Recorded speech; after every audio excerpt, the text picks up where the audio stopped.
our state, and that being a ongoing issue for many of our communities, if not all of our communities, we thought it would be great to have Geoff Feiss, and he is you're the executive director, right, Geoff, of the Montana Telecommunications Association. Oh, wait, no, general manager. Whatever. He's the boss of the Montana Telecommunications Association. And Geoff worked really closely with us on our Montana Economic Developers Association Broadband Committee during the legislative cycle, and was very helpful and instrumental in setting some of the guidelines and guide rails around the deployment of dollars for broadband in our state when the American Rescue Plan Act dollars start coming out the door. So Geoff, if you want to give us a little bit of a background on you, I think we'd appreciate that. And then Geoff's going to give us the 101 on broadband and some of the funding that we can see on the landscape coming toward us soon. Sure. But first, kudos to you, Allison. You started not knowing how to spell broadband, and in about 24 hours became an expert, and you were delightful to work with and continue to be. And so MEDA has a diamond in you, and so you've been wonderful to work with, and an all-star. And so MEDA is well served with you and your intelligence and services that you provide. So kudos to you.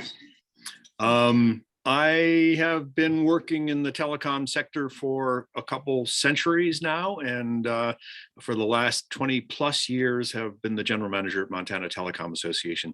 We represent rural, locally based, community-based, locally owned broadband providers in the state. Started off as good old-fashioned telephone companies, and they've evolved into broadband providers now. And the telephone part is just an application on a broadband platform. So those are the companies that I represent. And as Allison pointed out, we were very much involved in the crafting of the Connect Montana Act. Allison helped and actually helped guide us through that, with keeping us straight on what we want with a broadband program when we grow up. And she pointed out some of the concerns in Yellowstone County and throughout Montana, what we need to do. And so hopefully we took care of many of those concerns in the bill.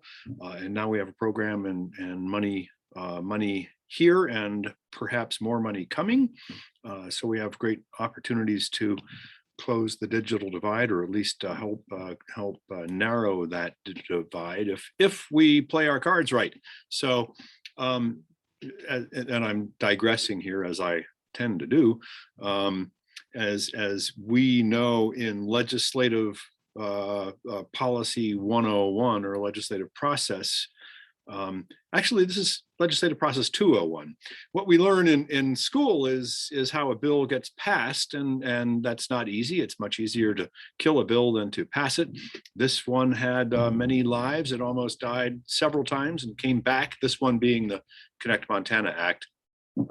What was the Senate Bill 293, and then the appropriations was House Bill 632, went through many lives. And that's what we learn in school.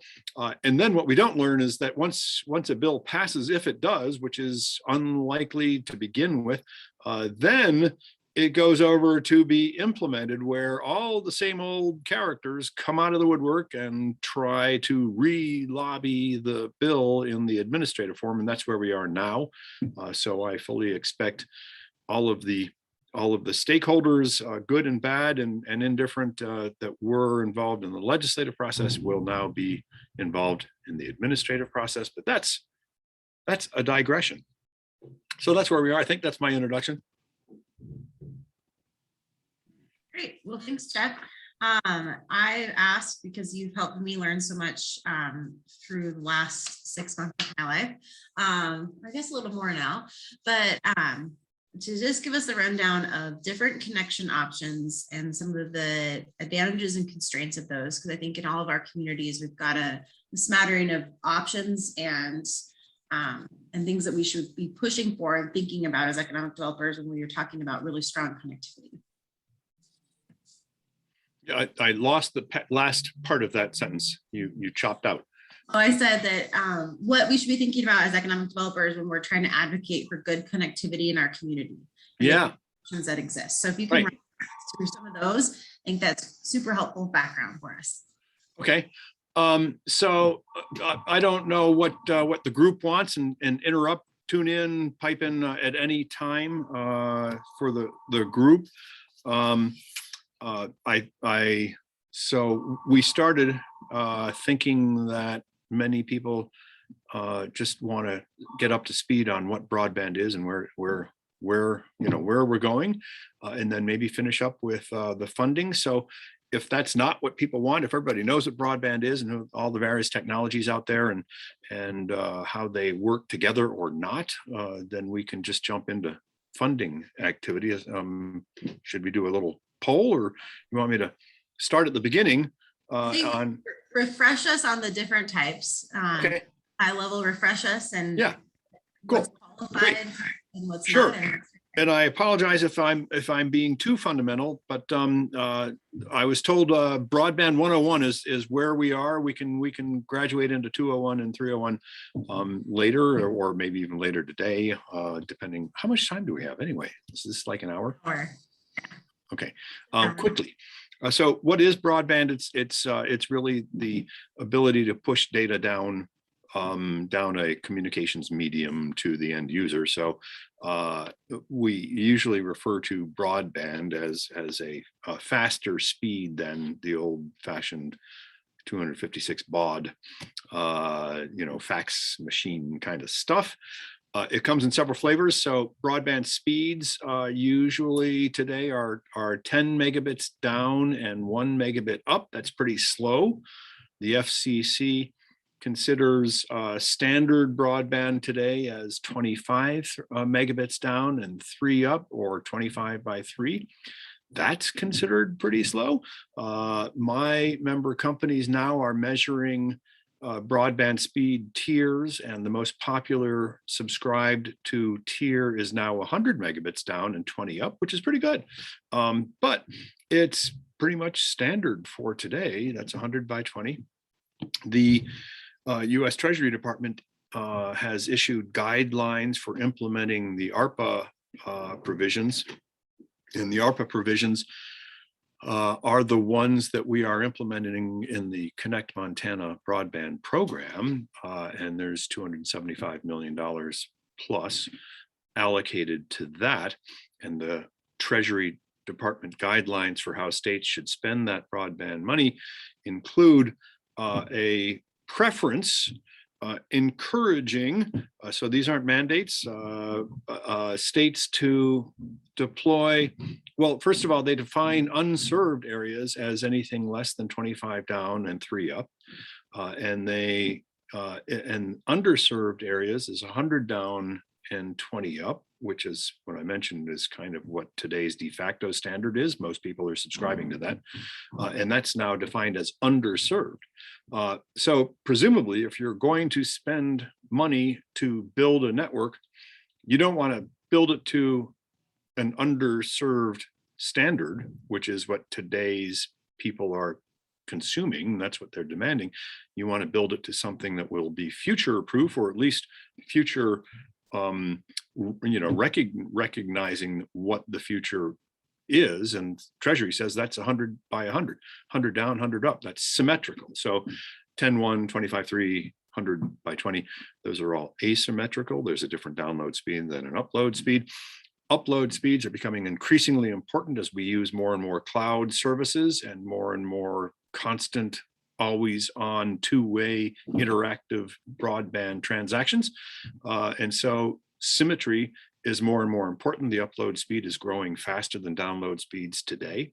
And so that's what Treasury recommends, 100 by 100 symmetric. And if you absolutely positively can't do 100 down and 100 up, then 100 down and 20 up, 100 by 20 is kind of acceptable as long as it's scalable to symmetric 100 by 100. And scalability is critical, both in terms of building a network that works in the near future. This is the foreseeable future, because 100 down and 20 up is standard today, notwithstanding the FCC's 25 by 3 standard. But it's really critical in a public policy environment too, because we don't want public policymakers to lose sight of where we need to be and to accept 100 down and 20 up as okay, because it's not. It will simply reinstitute today's digital divide. We have a digital divide between urban and rural, and between rural and rural. There's a rural divide where some consumers have good stuff, and some have okay to worse. And if we just elevate that up to good stuff, or okay is 100 down and 20 up, and everybody else has good stuff, we're recreating the same digital divide we have today.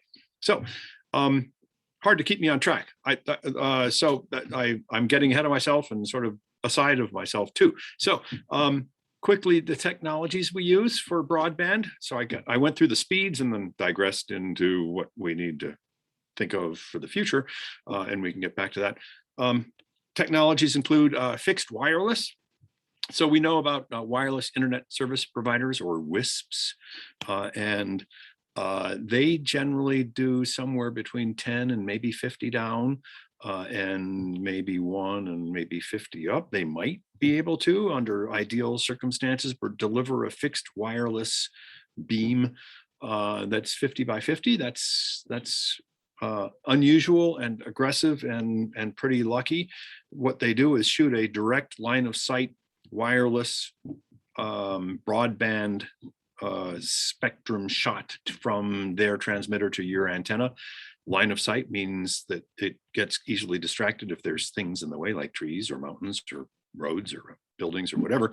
And oftentimes they're unlicensed spectrums, so that means that somebody else can use that spectrum too and cause interference. So there's that. That's the fixed wireless internet service provider solution, if you will. That's the WISPs. There's fixed microwave. You'll see those towers maybe driving along the interstate. You see these big round receivers and transmitters.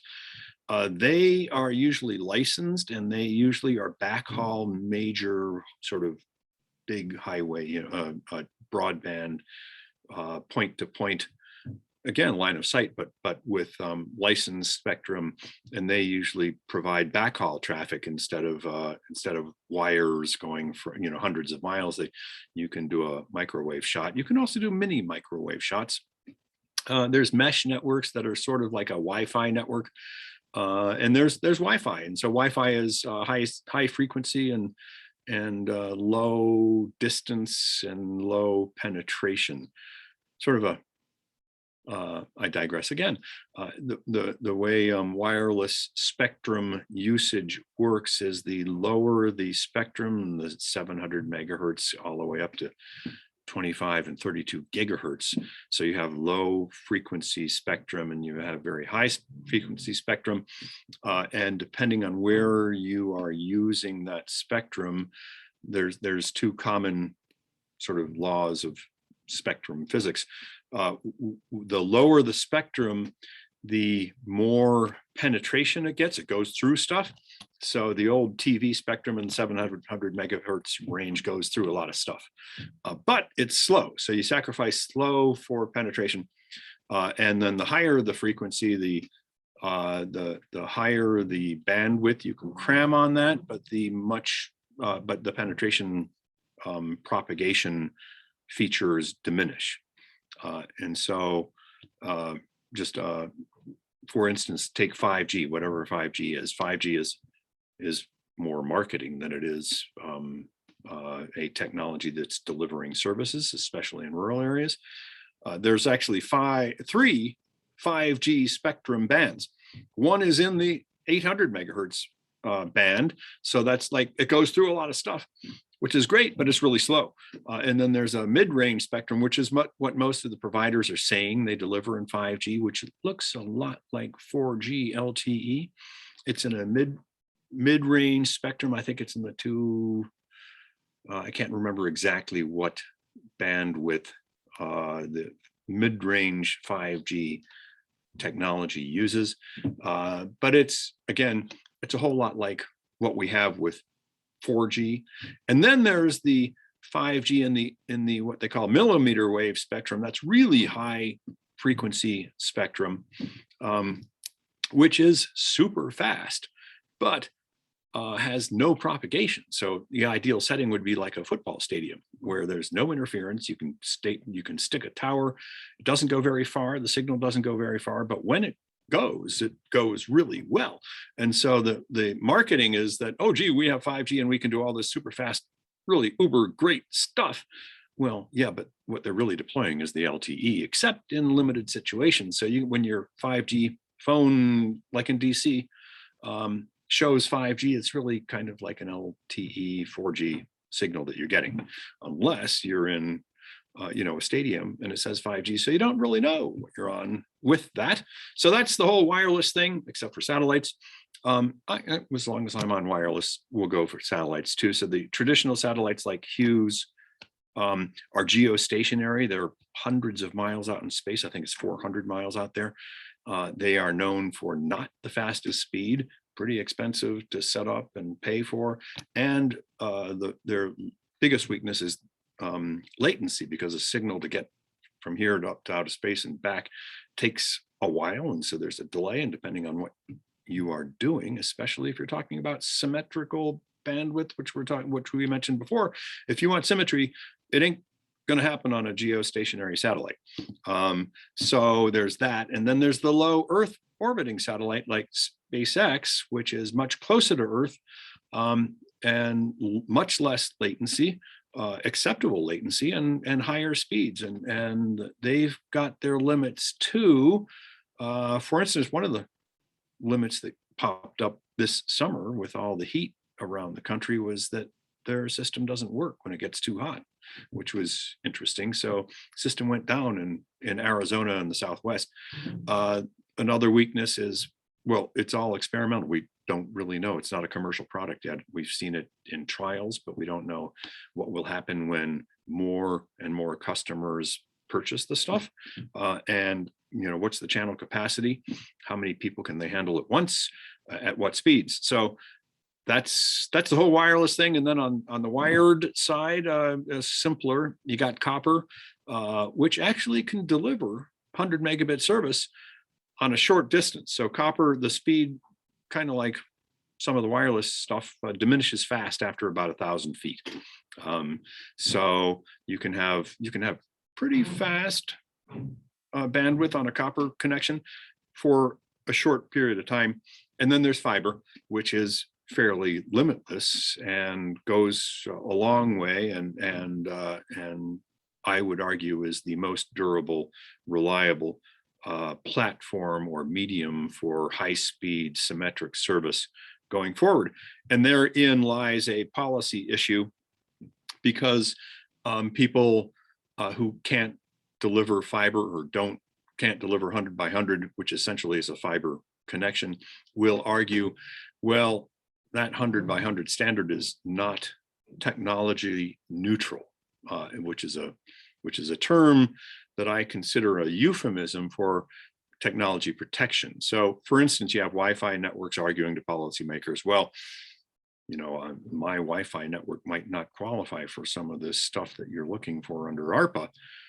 And so those rules then that are looking at 100 down and 100 up symmetrical service are discriminatory, and you should be looking for technology neutrality, which means, include me, even though I can't meet your standard. Well, I would argue that that's not neutral. That's tilting toward, dumbing down the service, and it's helping providers that can't deliver what you want, instead of defining what you want and having providers come with their solutions. And if you can't meet the standard expectation that policymakers want, then so it goes. But that's neutrality. And so we have that argument going on too. And we have, and what I mentioned earlier, when we have the same stakeholders coming out of the woodwork for implementation, that's one of the things the stakeholders are arguing for: technology neutrality, which means dumb down the standards. We don't want to do 100 down and 20 up, or certainly not 100 down and 100 up, because we can't provide that. Well, that's tough, you know. That I would argue that we should be shooting for the whatever we define as our future state, and have anybody come and deliver. So there's my quick, that was 10 minutes or more, technology review, and then we can jump into the money. Where's the money? Several sources. The House Senate Bill 297, which created the Connect Montana broadband program, has $275 million in it. That's $275 million from the coronavirus state and local fiscal recovery fund, or something like that, out of ARPA, the American Rescue Plan. And so Montana got, I think, $2 billion in that state and local stuff, and about $1 billion of it was preordained, and then another $1 billion of it was available for local governments and state government. That got subdivided and ended up that $275 million goes to broadband, which is a lot of money, and that's really cool. And then that gets matched. Broadband providers are eligible to submit applications. Providers need to come up with 20% match, so that's about $55 million there. And then just recently, the Treasury Department came up with guidelines for the Capital Projects Fund, which was another $10 billion nationally and $120 million to Montana. They had state allocations. So there's $275 million from the ARPA State Local Relief Fund. There's 20% match, and now there's $120 million. So we're up to whatever that is, $450 million. We're getting there. I've actually estimated that, and so did the Department of Commerce independently. So we both came up with about $1 billion to upgrade Montana to a future state, which would pretty much be fiber to the home to 90+% of Montana. And so we're halfway there.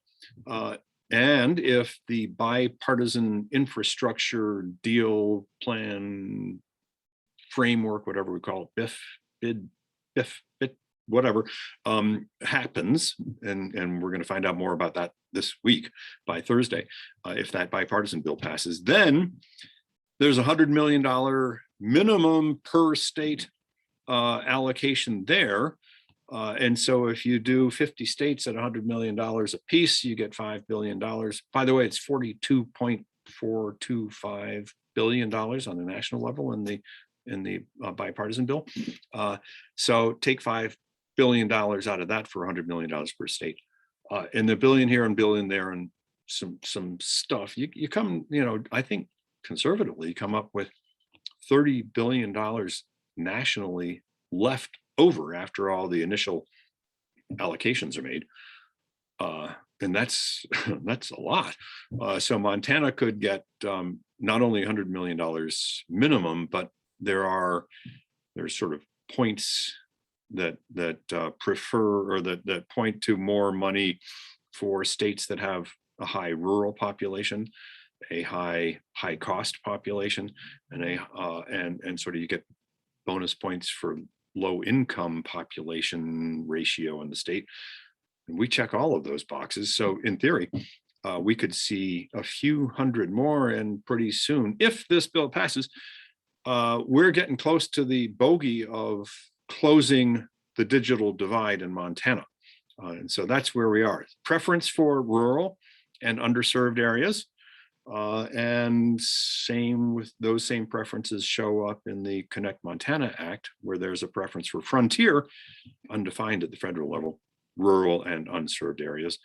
No speed requirement. So this is where I'm relying on the Treasury Department rules to help our Broadband Montana, Connect Montana program adopt a speed standard that would incorporate future looking speed standards. And so there's going to be a fight there on those who want technology neutrality and those of us who want to build a network for the future, build it right, build it once. There. So I'm not viewing people falling out of their chairs yet, so be careful, wear a helmet, because when you crash under the desk, it's going to hurt. I hope I didn't kill anybody or bore you to death. So that's it. Oh, that was a great overview, Geoff. I'll open it up if anybody has questions, because I know that was a lot of information just on the different technologies and things like that. So you can just go for it or raise your hand if you want, and I can call on you. Everyone rush to it at once. Oh, 6 in the chat zone. Have I think that's mostly, let's see. That's mostly Russ has just provided some interesting good. As Russ does. Like lots of sites here. Okay, cool. Hey, Joe. Oh, there's your hand, Joe. Yes, Mr. Willauer. Get my hand out of the blur zone. It was Thank you for the presentation. That was really, really good and informative as every other call I've had with you. And I think I'm still on the original comment of learning how to spell broadband, but it's coming into osmosis every week. Well, the good news is that we're all learning. It's a never-ending learning curve. Even those of us who think we might know something end up not knowing what we thought we knew.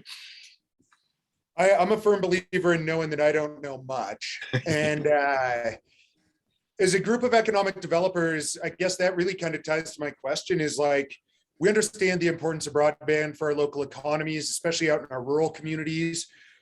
If you had like 2 takeaways for us in terms of broadband and being able to tie that to economic growth, what would they be? Yeah, well, partnership, I think. So we're still in the very early stages, unfortunately, in implementing the Connect Montana Act. Rules are yet to be developed. The Broadband Commission, the BBC, I call them, met this month earlier. They're skipping the October meeting. They also skipped July and August. So they're off to a slower start than some of the other ARPA commissions in the state. They plan, I believe, to come up with rules and possibly a public comment process in that rulemaking. They kind of have time, unfortunately, because the funding to states that had a higher than average or lower than average unemployment rate got whacked. So Montana had a lower than average unemployment rate, nationally speaking. So Treasury allocated only half of the ARPA funds that were due to Montana. And those funds have been directed to sewer projects and water projects and other stuff. And so they only provided $5 million to the broadband program. And so the second tranche of funding will come in June. So we kind of have time for rulemaking and participating in that rulemaking, I hope. And so what we hope to do in that rulemaking, and hopefully it'll be a public process, is to help identify some of the things that we need to be doing. And one of those key takeaways, as you ask, is partnership. And I think partnerships between economic developers and counties and local governments and providers, the more partners you can get in the same room on the same program, I think the better off we'll be. I'm just guessing here, but the BBC is elected officials. There's 6 legislators, 3 from the House, 3 from the Senate, 2 R's and 1 D in each body, and then 3 agency or administration people. And so, you're gonna have some policy making going on there. And so I think partnerships is 1. And then 2, the quality of the application, of course, is going to prevail. And I think they're identifying communities of need, I think is going to be really important. So I know Allison has talked about there are stakeholders in Billings, hard as that is to believe, that lack broadband. And so identifying those and maybe mixing them up, because that's not, well, you may have unserved and underserved consumers in towns. And then you have entire towns that are unserved or underserved. But the legislation, both at the federal and state level, or the state guidelines, the federal guidelines and the state statute direct a preference to unserved and underserved areas. And the problem with that, it's not a problem, it's a good thing. I think we ought to be serving those who need it most first, but that's the most expensive build. So if you're going to serve frontier areas, you're talking like really expensive per customer costs. And then unserved is slightly less really expensive, and underserved is less really expensive there. So you're, that's where the 100 down and 20 up comes. Sorry for bouncing all over the place, but the 100 down and 20 up looks more and more financially efficient, because you're talking about really expensive builds. My line there is, yeah, but let's not recreate the digital divide. And if the bipartisan bill comes, we have enough money to do it right, even in those most expensive areas. But the way you can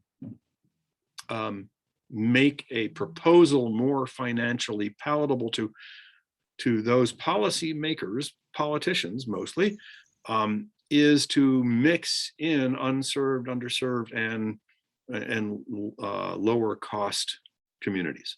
So this is just my conjecture. I haven't seen the rules, but I think what we can do is, if you have a project that is more comprehensive, and Treasury Department rules actually contemplate this and encourage this, if you have projects that sort of include a mixture of high cost, mid cost, and low cost areas or locations or households or businesses or whatever, communities, then you will sort of average out the cost per location. And so those, I think, are the takeaways. I think partnerships and picking and choosing the right areas to be in a project are the priorities I'm looking for, other than speed. I really, and I think I'm losing this argument so far, but there's a third one, community-based providers. So I am looking for the right projects, the right partnerships, defining the areas, and then trying to tilt the scale toward a build out speed that is considerate of that considers the future. So I'm really shooting for symmetry, and 100 down, 20 up only as a last ditch resort, and only if it's scalable. And then hopefully finding the right providers to partner with, and giving them a chance. The Treasury rules say that providers with less pressure to maximize shareholder value and more interest in serving communities should be the providers of first preference. And I think that's great, because that really tilts toward my members. So I represent my members, and that works out. But I also think it's good for the consumer in Montana. I think consumers really have had a less robust broadband customer experience with some of the companies that have attention drawn to more competitive, bigger areas and shareholders. So those, I think I answered 4. I've got 4 takeaways instead of 2. But There you go. Grow at the time. Awesome. Great. Christian, did you have a question? Well, yeah, I just wanted to kind of get Jeff's take on something. Hey, Jeff, good to see you. Thanks for joining today. Hi. Good to see you. Yeah, Tom Kaiserski and I over here at the IDP have been doing some research on the global supply, basically, of fiber optic cable. I mean, if we're going to have, if we, as well as, Indiana, Virginia, and every other state are going to have a bunch of money to put in a fiber optic network to everybody's front door, God willing, that's the case, then where are we going to get all that fiber from? Yeah. So we were having some, Corning's got about 16-17% of the global market share there in North Carolina. And they said they're about 9 to 12 months out on being able to get anything any new orders manufactured. And then, 5 of the top 10 global manufacturers of cable are Chinese companies, and they're all struggling to connect the Chinese market. Yeah. And we were in talks with 5 or so different cable manufacturers in Taiwan, and they're all just struggling. Particularly the comments we were getting is because of coronavirus and so many people wanting to operate virtually, they were trying to do a better job of connecting classrooms and police stations and things like that with fiber optics. So they were, a year or 2 out on being able to get anything to the United States from overseas.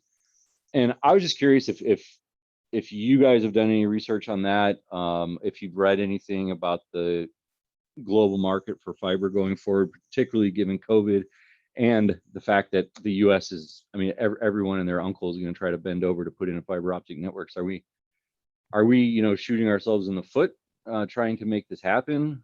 Or do we need to bring a cable manufacturer to the state, to the area, to be able to supply our own needs? Where are we going to get the cable? Yeah, well, good question. 9 to 12 months is probably, that's my members are finding 6 months delay or advance orders. So we are, and it's not just fiber, it's contractors too, and shovels and steel, equipment, and people to run the equipment and the fiber to put in the ground. All of those supply chain issues are front and center.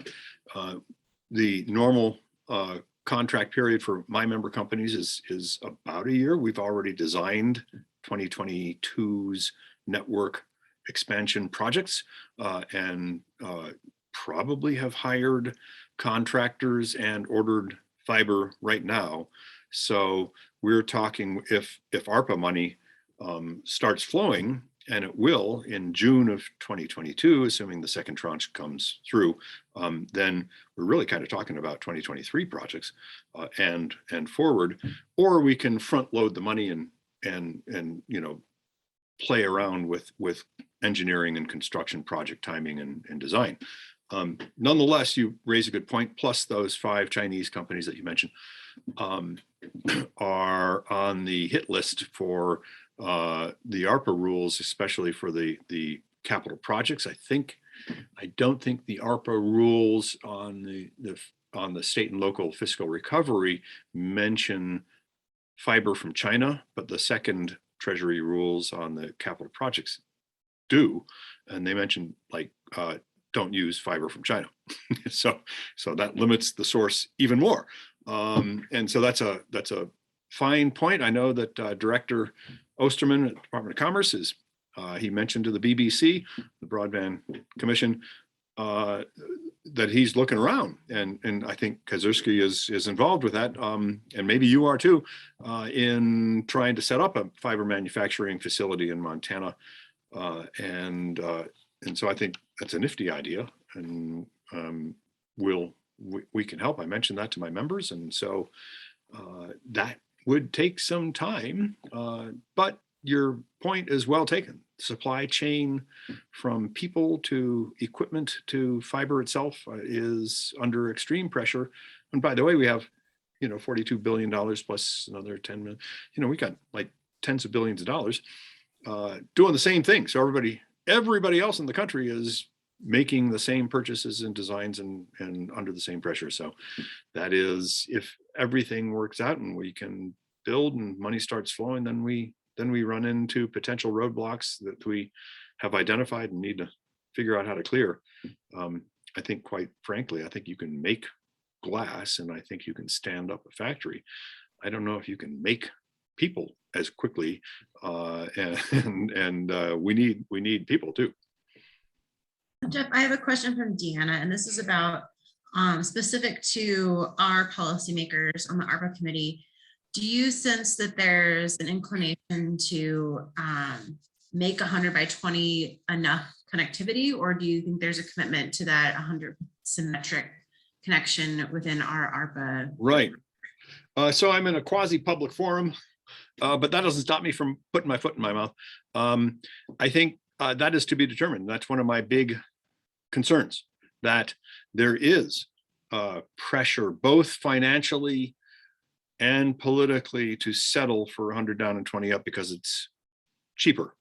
But I think that's cheaper in the short run. I think that causes more problems. We'll come back in 5 years and suddenly discover that 100 down and 20 up isn't good, and won't have the money to fix it. So but that's one of my 4 talking points that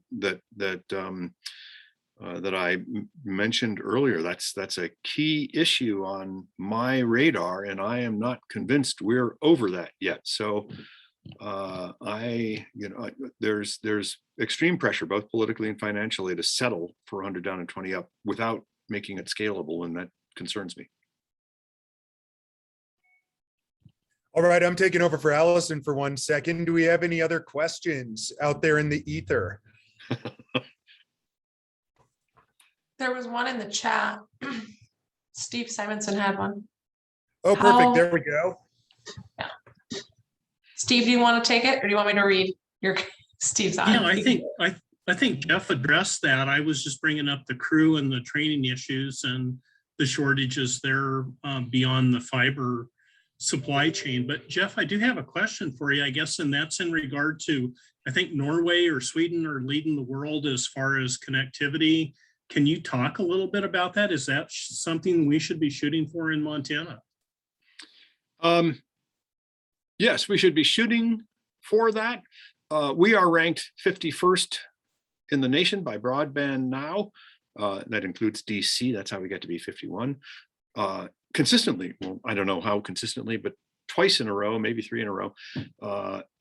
And there's a logical explanation for that. You can put Sweden and Norway both probably inside the state of Montana, and they have all of their population in a very concentrated area.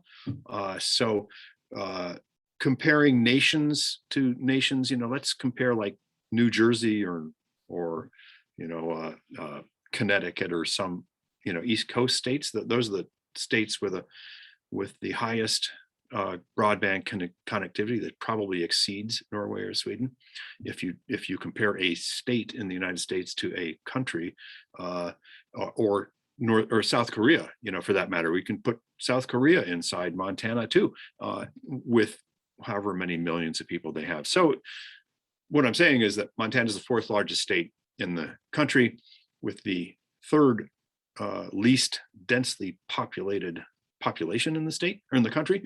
So it's very rural and it's very expensive. So that explains rationally, or at least that there's a logical explanation for these state or national comparisons. If you look at the countries or the states that do best, they are the lowest cost, highest populated states in the world or in the country. And so therefore it's easier to deploy fiber to a densely populated community. So that's the economic fact. Now, but there's also the fact that Montana has population centers that have been unserved by their provider. And that, when you have 1 million people in the denominator, whatever you put up in the numerator is going to either make us first or last, depending on what number you put up there on top. And so we have entire towns that are underserved, if not unserved, and actually in suburbs. I mean, there's like suburbs of and as Allison points out, there's even pockets in town that are unserved. So that's a lot of people, and you put that up in the numerator, and quickly we become one of the most unserved or underserved states in the nation.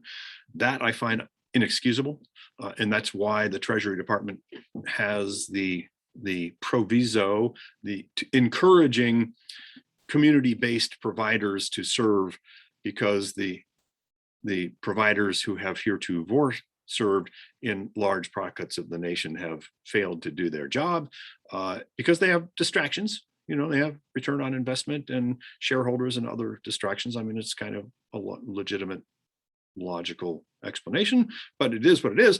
And so that's why Montana ranks low. Yes, we should be shooting to be first in the nation. that's going to be nearly physically impossible, but we should be shooting certainly to get the hell out of 51st and up to the top 10.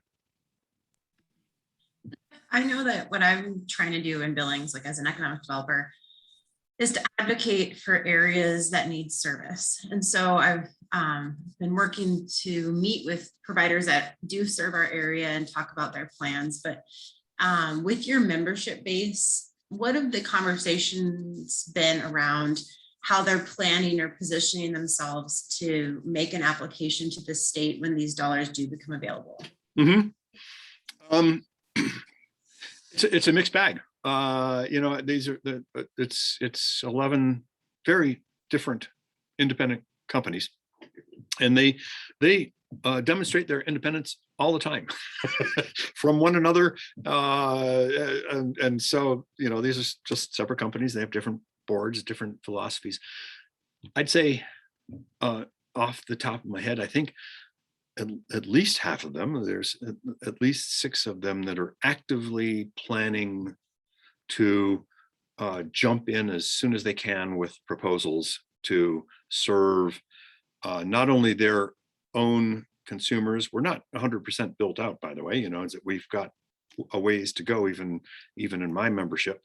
And they're actively considering projects that will expand outside of their areas in a logical zone or region, which is really encouraging. So I do have 2 companies that are 100% fiber to the home, and a couple companies that are getting there, but they have more to go. So completing their build out plans with expanding their markets to include unserved and underserved areas. There are companies that are actively engaged in preparing proposals for that. And then I've got some companies that say, I'm busy enough trying to build out my own network. I don't need the additional headache of including a town that has been underserved. But I think that's a minority. I think most of them are they're definitely actively engaged in looking around at potential projects. So is there, if you were in our seat as, trying to move our communities forward, is it appropriate then for us, to be knocking on the doors of our providers to understand or advocate for areas like, hey, this area, business development happening, like, are you going to apply to serve this area? Is that yes. our place? Yeah, and I'm encouraging my members to reach out to you and to this group. And they're so focused on running their operations. I'm not sure how many people have or do or will, even though I'm pounding on them that partnership is what it's all about.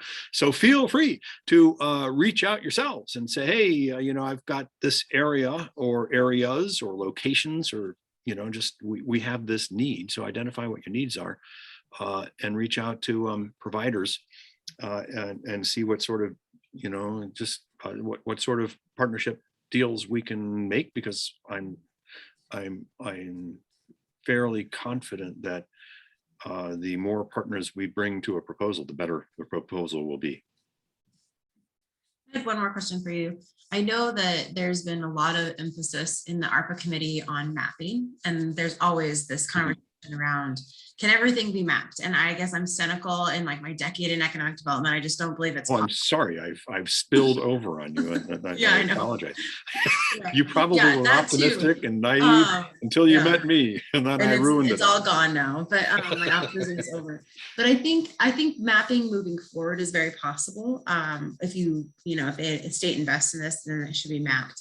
But how do you see, I know that, Misty Giles and Ellsworth are all very committed to wanting there to be mapping, and I know the administration is too. And so how does that take place, and to what degree, and how do you see that helping or hindering the process moving forward? Mm-hmm.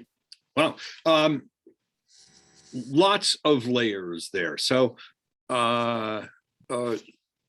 mapping is important, and so the Treasury rules give flexibility. Let's not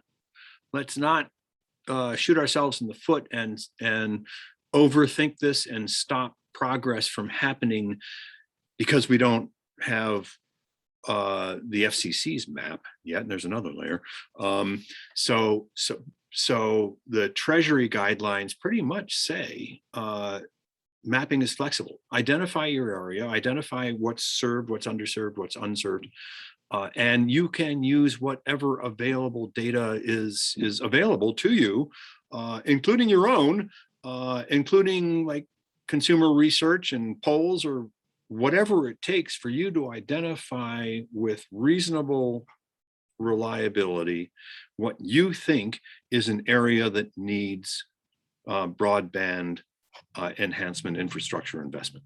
So we're not stuck on waiting for a particular designed map at the federal level or even at the state level to happen first before we can go ahead and start deploying investment, applying for broadband projects and starting to invest. So there's that. What's happening at the federal level? There's the federal broadband map, which actually, is it ARPA? What's depending on that? Oh, it's the bipartisan infrastructure bill actually gets triggered. So the investment in that, the $42.4 billion of investment in that bill, not including the 16 additional $billion for broadband adoption and affordability. So all of that is dependent on the FCC map happening first.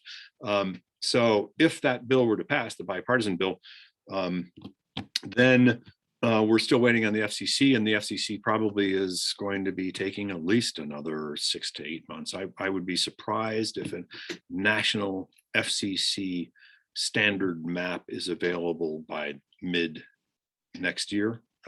That's optimistic. So what do we do instead? Well, we go back to available data, and this is where my cynicism comes through. Available data, we have to be careful because I think there is going to be a state mapping initiative. I need to learn more about what that's going to look like. My cynicism is that I hope it's not a crowdsourced map, such as the information that Broadband Now uses, or Ookla. Broadband Now uses, I can't remember the source of their information. Ookla is another source where you can, it's mostly wireless information, and it's mostly pings from consumers on cell phones. One, you don't tend to ping a speed test unless you're dissatisfied with your speed. Two, the reliability of the information on speed is subject to a number of unreliable sources. One, you can have a 10-year-old computer that's incapable of doing whatever speeds you're looking for. Two, you could be paying for a speed. You could have a fiber to the home and fiber to your computer, but you're only paying for 10.1, the very basic low income, low cost service tier. So when you ping the network, you got a great router, you got a great computer, you got fiber connection, but it shows 10.1. And so you got that problem. And then, as I mentioned, you could have an old computer, you can have an old router, you can put the router under the furnace in the basement behind a cement wall, and that's not going to do very well if you're on Wi-Fi. So there's all sorts of unreliability factors in a crowdsourced network ping-based broadband map. And so what you really need is to find out what infrastructure is available to specific locations, not what subscribers are paying for or subscribing to. And that's difficult. You have to go to a location by location infrastructure facility database, and that's what the FCC is building. That's why it's taking so long, because that's a lot of information that they need to download, which is, again, why Treasury said, don't worry about that yet. If you know where service is, we know where service is and where service isn't. And so, make a good faith effort to identify those locations and move ahead. Well, thanks for that. So providers don't have to give that information out to anyone about where they're. Yes, they do. Okay. but reasonable effort. So the Treasury rules say something like that: reasonable effort. Don't flexibility. It's up to the provider to identify a project area, and that area needs to be covering unserved and underserved locations. But we're not, but use whatever available information you have to identify those unserved and underserved locations, to identify your area. You're flexible to identify whatever project area you want to serve, and to provide whatever rationale you think is going to justify winning an award to serve that area.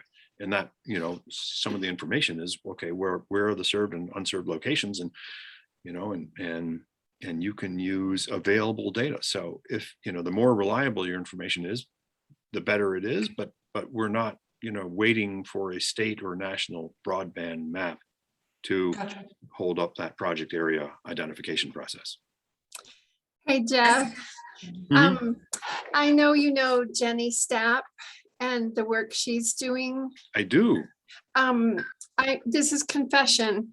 I was signed up to be one of the 3 people from Montana that could be part of, is it NTIA? And oh my goodness, I got into those maps. And so my short answer is you can find that information. It is just so, it's like you need a degree in computer.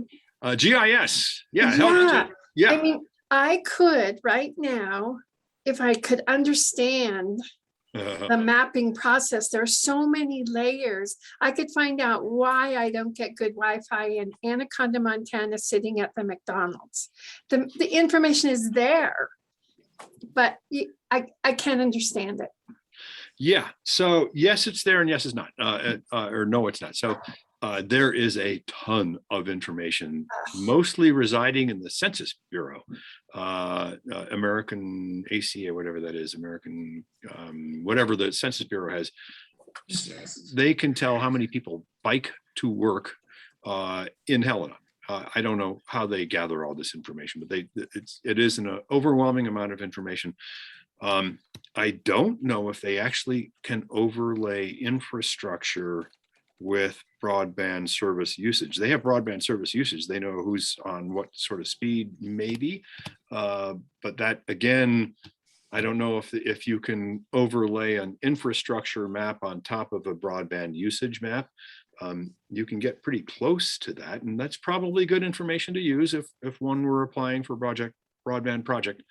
That would be relevant information to a certain extent. Well, thank you. I want to stay true to time here. I want to thank you guys for being here, and thank you especially to Geoff. Geoff is an amazing resource. So if you guys have questions, I'm volunteering, Geoff. You can. Yes, anytime. Yeah, no, you guys rock, and you're doing good stuff, and we're in the same boat. We want the same goal. We want to bring broadband to as many people, if not everybody, as soon as possible. So I think we are definitely consistent in our goals. If we have a follow-up question, can we email you? Sure. Okay.